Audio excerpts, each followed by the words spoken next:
సేవకులు దూర ప్రాంతం మీద మన మధ్యకి వచ్చారు.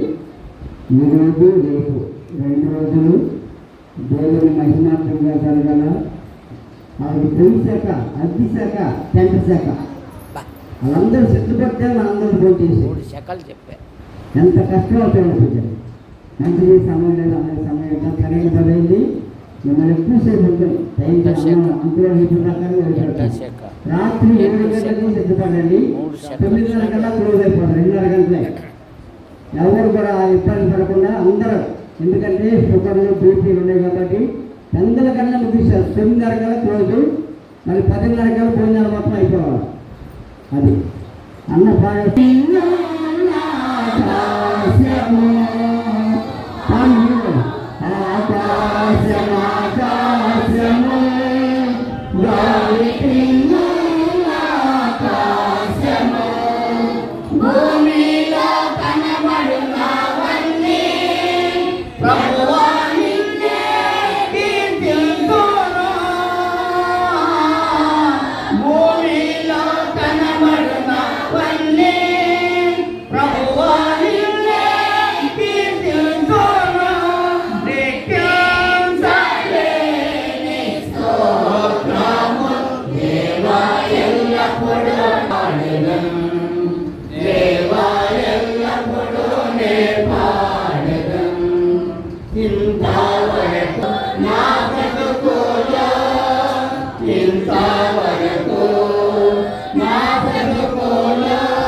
స్తోత్రాలు లేఖనాలు చదువుకున్నాం.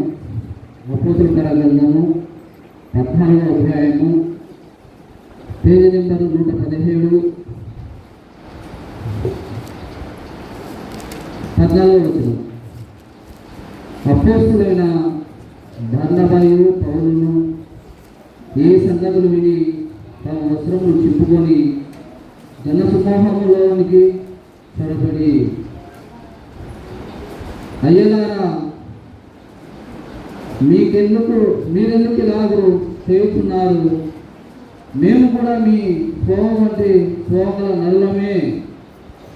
చిన్న ప్రార్థన చేస్తున్నాం. ప్రేమైన వాళ్ళారా, మహాగుణ పరిశుద్ధుడ, ప్రియా పనులు తండ్రి, మీ దయ కనుగ్రహాలకు యేసుక్రీస్తు ఆశించి కనిపించే రీతిగా చక్కగానైనా ప్రారంభించినారు. పాటల ద్వారా మొదటి దాసుడునైనా ప్రకటించుండగా మరొకసారి అయినా మీ సహాయాన్ని వేడుకుంటాం ప్రభువా. మీరు మాతో మాట్లాడితే మేలు కలుగుతుంది ప్రభువా. నీ మాట అగ్ని వంటిదినైనా జీవంగల మాటలు ప్రభువా. మా శరీరమని ఆత్మనే వర్షాన్ని మా మీద కుమరించమని యేసు ప్రభువా. నేను బలహీనుని, నాయన అపవిత్రుని తండ్రి, అయోగ్యుని ప్రభువా, ఎనికలేని వాడిని నిష్పయోగుని తండ్రి. కేవలం తండ్రి మీరు మాట్లాడితేనే మాకు మేలు కలుగుతుంది తండ్రి. యేసు ప్రభువా, ఈ సమయం వ్యర్థమైపోకూడదు నాయన. ఇక్కడ మేమందరం బలపడాలి. మేమందరం తండ్రి మీ మాటల చేత ఆదరింపబడాలి, ఆనందించాలి, సంతోషించాలి. మీతో సహవాసం కలగలేమని ఈ మాటలైన మీరే మాకు తెలియపరచమని యేసు ప్రభువు నామమున ప్రార్థిస్తున్నాము మా తండ్రి. ఆమేన్. ప్రేమైన వాళ్ళారా, చిన్నగా కూడా నాకు చెప్తాను మీకు. నాది వానవ గ్రామం, కర్నూలు జిల్లా. నేను హైందవ కుటుంబం నుంచి వచ్చిన. ఫస్ట్ మా అమ్మ మాత్రమే ప్రభుని తెలిసిపోయేది. నేను ప్రభు అంటే నచ్చేవన్నీ కాదు.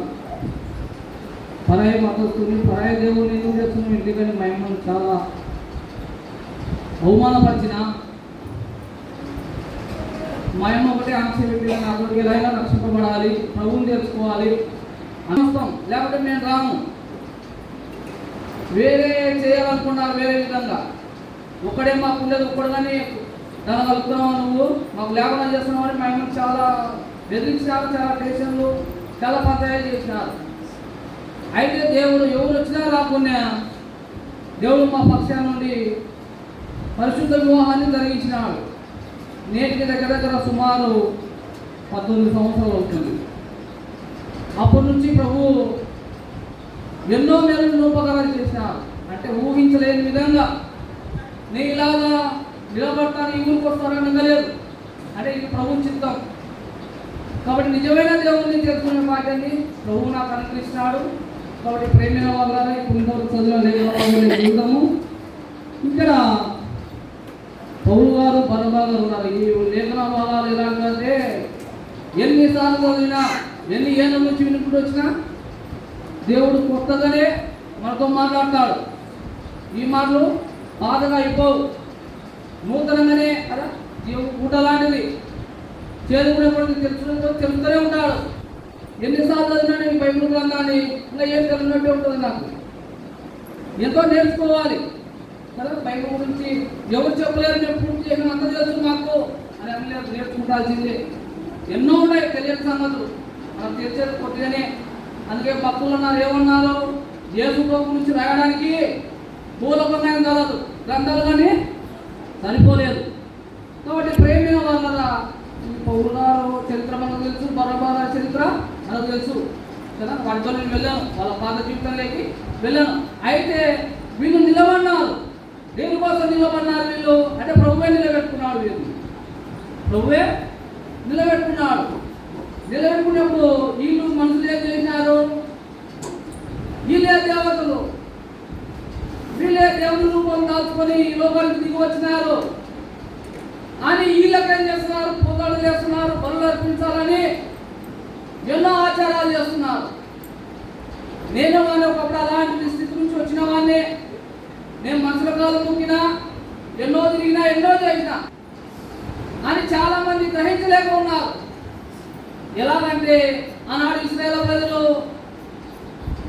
ఐగుప్తులో వారి బాధను, వారి కన్నీటిని, వారి కష్టాన్ని చూసి దేవుడు వెలుపలకు రప్పించినాడంటే ఐగుప్తు అనే దాస్యం నుంచి బయట తీసుకొచ్చినాడు. బయటికి తీసుకొచ్చే వీళ్ళు ఏం చేస్తున్నారు? ఎన్నో సంవత్సరాలు నడిపించాడు వారిని, వాళ్ళ కోరికల్లో తీసినాడు. కానీ వీళ్ళు ఏం చేస్తున్నారు? సృష్టిని అంటే దూడలను చేసుకొని వాటికి సాగిలో పడుతున్నారు. నిజమైన దేవుని మర్చినారు. మాకు ఒక రూపం కావాలి, మా ముందర మేము ఎక్కువ మాట్లాడలేము, మా ముందర కనపడాలి, ఏదైనా సరే మాకు పుట్టిగా ఏది కనపడుతుంది దానికే అని వాళ్ళు ఏం చేసినారో దాని కోసం బంగారు ఎదురు ఇచ్చినారు వాళ్ళు. అటువంటి దాని కోసం చాలా మంది ముందరుంటారు. ప్రేమైన వాళ్ళ దేవుడిని కోపం ఆయనకు రావాల్సిన మహిమ ఆయనకే రావాలి. ఈనాడు సృష్టికి ఇస్తున్నారు, సృష్టికర్తలు మర్చిపోతున్నారు, నిజమైన దేవుని మర్చిపోతున్నారు కదా. వాళ్ళు కానీ మాకే చేయండి, మాకే సాగిలపడండి, మేమే దేవుళ్ళము, మేమే దేవతలము కదా. ఎంత వివేకంతో సేవ చేసుకుంటున్నారు. అంటే దేవునికి మనం అందరం సేవ చేయాలి, ఆయనను గణపరచాలి. కానీ ఈనాడు మనుషులకు దాసులు ఎత్తున్నారు, మనుషులు దేవునిగా చేస్తున్నారు. కానీ లేఖనాల్లో అపోస్తులు కానీ ఇంకా ఎవరైనా కానీ దేవునికి మహిమ రావాలని వాళ్ళు ఏమంటారు? మాకు వద్దయ్యా, మేము కాదు, మేమంటే నరులమే, మేమంటే నరులమేయ్యా అని చెప్తున్నారు. మాకు దేవుదయ్యి కొంతమంది మాకు సేవలు చేపిస్తున్నారు, సేవలు మనం చూస్తున్నాం ఈనాడు. కాబట్టి ప్రేమైన వాళ్ళ నరులమే అంటున్నాడు. నరుడు ఎలా తయారు చేసినాడు? దేవుని మనం నుంచి తయారు చేసినాడు కదమ్మా, మనం నుంచే కదా. మన్నే కదా, మన్న అయిపోతుంది అది కదా. ఒక మనిషి చనిపోయాడు అనుకోండి, మరణించి ఏం కనపడతాయమ్మంటే సమాధిలో మన్న అయిపోతుంది, మన్న వల్ల మన్న అయిపోతుంది. అందుకే మానవుడు మన్ను, అందుకే మేము నరులమే. నరుని సృష్టించినాడు మన్ను ద్వారా దేవుడు, మన్నుకు మహిమనిచ్చినాడు కదండి. ఆయన స్వరూపాన్ని, ఆయన పోలికలు ఇచ్చినాడు, ఆయన పోలిక నరులను సృష్టించినాడు. కాబట్టి అందుకే మేము నరులమే, మేము నరులమే, సాధారణ నరులమే. మా కాలు మీరు మాకు సాగిలపడాల్సింది. ఆయన ఉన్నాడయ్యా, ఆయన గొప్ప దేవుడు. ఏమంటారు? ఆకాశాన్ని చూడండి, కొంతమంది దేవుడే లేడట, ఉంటే కనుక మనం చూపేమన్నట్టారు. కళ్ళ ముందర ఏమన్నా కొన్ని గారెలు చేస్తే నమ్ముతారు, కళ్ళ ముందర కనపడితే. అటువంటి దేవుడు ఎన్నో ఆశ్చర్యకాలు అద్భుత కార్యాలు చేసినాడు. ఇస్రాయేల్ పక్షాన కదండి ఎన్నో ఘనమైన కార్యాలు చేసినాడు. అందుకే మీరు ఏమని చెప్తున్నారంటే కింద వచనం ఉంటుంది, సౌర్యంలోని ప్రేమైన వాళ్ళారా, అపోస్తులైన బర్నబాయు పౌలును ఈ సంగతి నిమిత్తం వస్త్రము చింపుకొని సమూహంలో మారిపోయింది, గుణం మారిపోయింది, బుద్ధులు మారిపోయి, ప్రవర్తన మారిపోయింది. అంటే పాప స్వభావం వచ్చింది. అదే కదండి, మొదటి మానవుడు కపిలం ద్వారా సమస్త మానవులకు పాపము సంప్రాప్తమైంది. అందుకే ఏ మానవుడు పరిపూర్ణుడు కాలేడు. అయికాడమ్మా, పరిపూర్ణుడు కావాలనే కాలేరు. మనం దినం ప్రభు లేకుండా లోకం ఏం చేస్తారు? సరి చేసుకోవాలి. క్రమక్రమంగా ఆయన స్వరూపం లేక మార్చబడాలి. దేవుడు ప్రభు స్వరూపం లేకి మొదలుగా ఏమంటున్నాడు? నేను క్రీస్తుని పోలి నడుచుకున్న ప్రకారం మీరును నన్ను పోలి నడుచుకోవాలంటున్నాడు. అయితే ఆయన పోలికలోకి మనం మార్చబడాలి. మొదట మానవుని దేవుని పోలికలుగా చేసినాడు. కానీ యేసు ప్రభు ఈ లోకానికి ఎలా వచ్చినాడు? దాసుని స్వరూపం, మనుషులు పోలిక చొప్పున రిక్తుడుగా, దాసుడుగా ఈ లోకానికి తగ్గింపుగా వచ్చినాడు యేసు ప్రభు.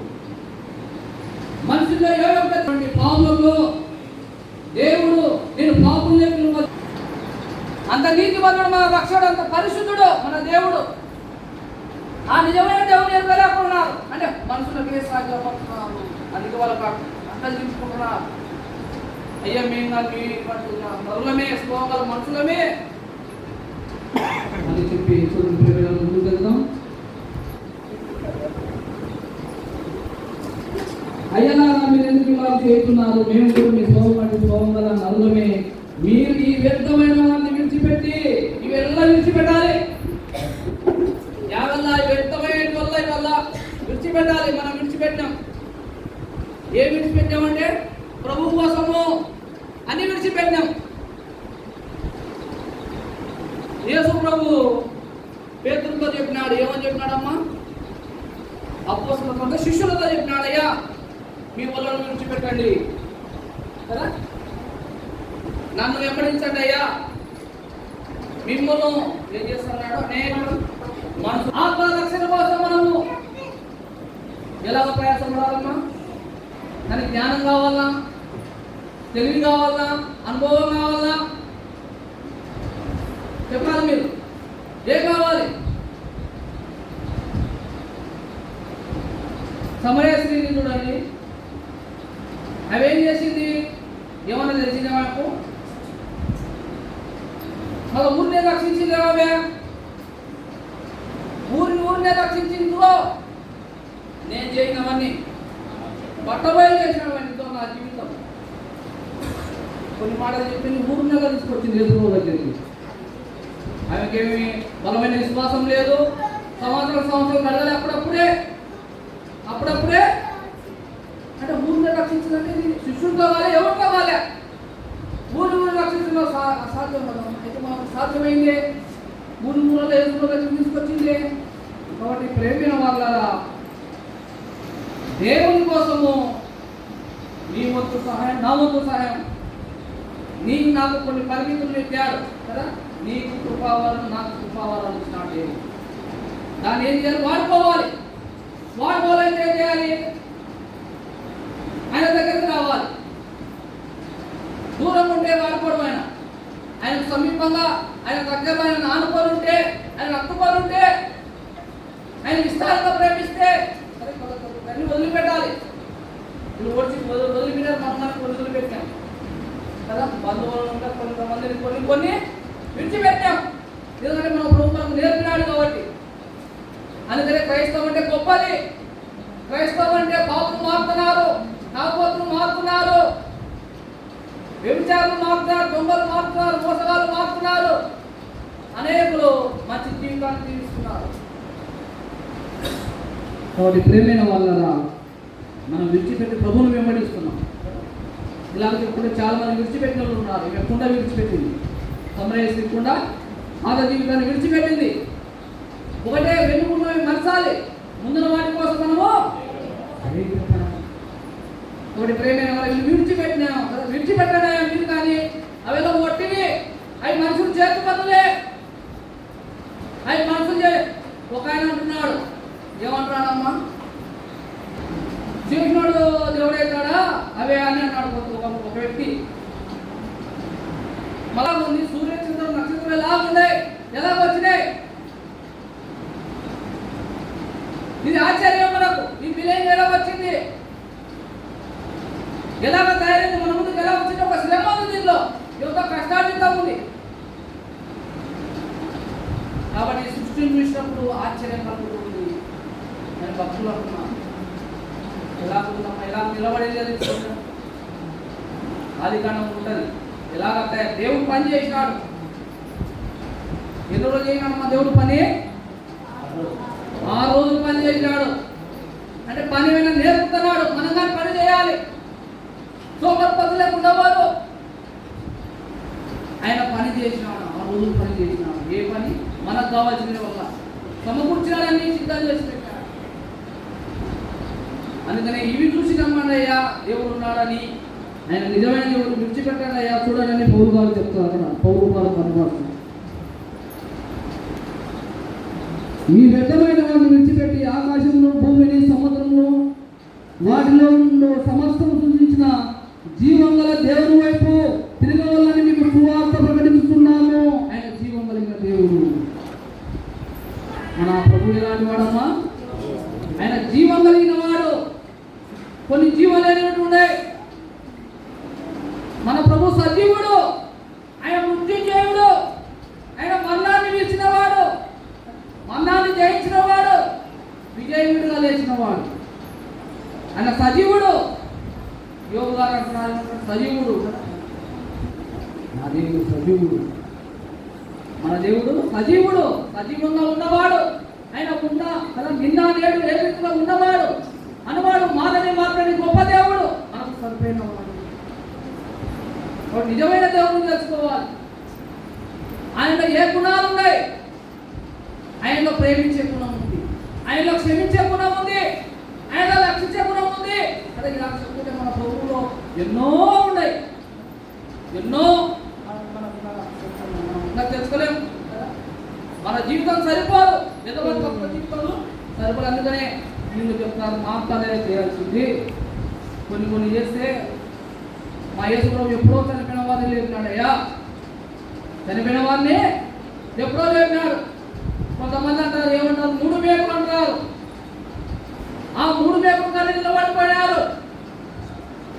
యేసుప్రభు మరణాన్ని జయించిన వాడయ్యా, ఆయన విజయనగరంగా లేచినాడయ్యా. అందరి సమాధులు అలాగనే ఉన్నాయి.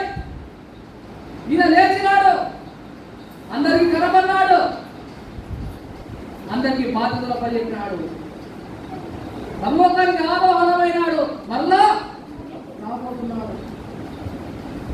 మన దేవునికి సైంటిఫిక్ ఆధారాలు ఉన్నాయి, బైబిల్ గ్రంథంలో ఆధారాలు ఉన్నాయి, ఏదైనా కానీ మన ప్రభువు. అందుకనే ఈ గ్రంథం పరిశుద్ధ గ్రంథం ఇది. అందుకని ఇక్కడ మీరేమంటారు, జీవంగల దేవుణ్ణి, సమస్తం సృష్టించిన జీవంగల దేవుని వైపు తిరగవాలని మీకు సువార్త ప్రకటిస్తున్నాను.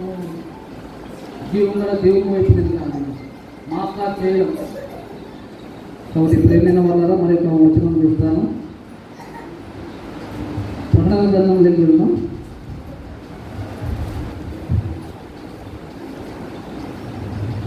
22వ అధ్యాయం చివరి పేజీలో ఉంటుంది. 8వ వచనం.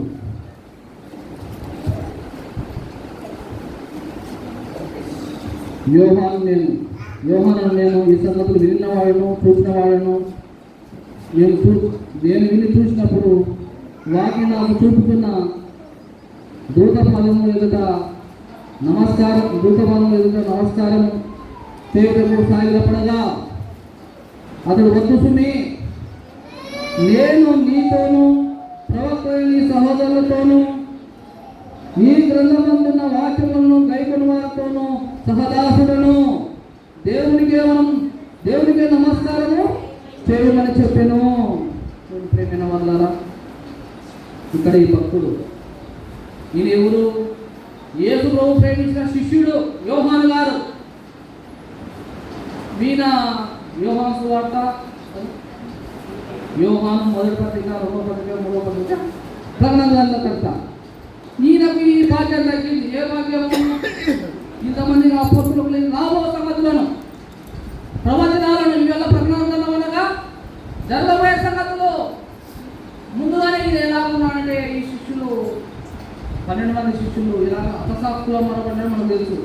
అయితే వీళ్ళని 3 లేచినా చనిపోలేదు. ఏం చదివి ఆయన పరమాదేశంలో పరవశుడై ఈ ప్రకటన గ్రంథాన్ని రాస్తున్నాడు.